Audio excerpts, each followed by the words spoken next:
Okay, complex ions is another, these complex ion equilibrium is another thing that we see related to equilibrium in chapter 17. And these are talking about these things called ion complexes. We don't see a lot of them in Gen Chem. We haven't seen them, but they're really important. And this is when I take ions and stick them onto molecules. And it turns out these things are fairly stable.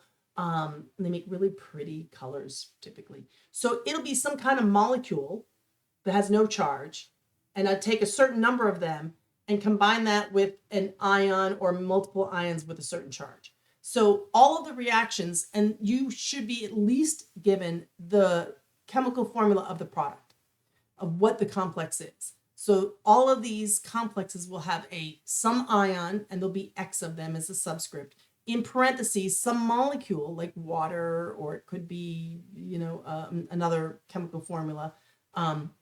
And it will also often have an overall charge, and there'll be, a subscript of that.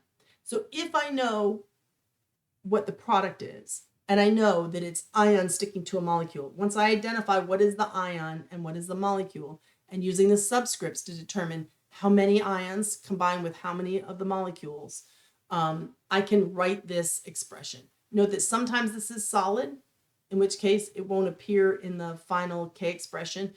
Many times it's aqueous.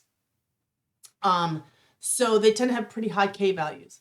But once I have this, I can write a Kf expression, just like I wrote a Kc expression or a K SP expression, right? So I know that it's going to be, K will be the concentration of the complex raised to the power of, if there's usually just one being made, so usually raised to the power of one. And in the denominator, I'll have the concentration of the ion with its charge raised to the X power, and the concentration of the molecule raised to the Y power. If the molecule is in solid state, then it won't be in the denominator.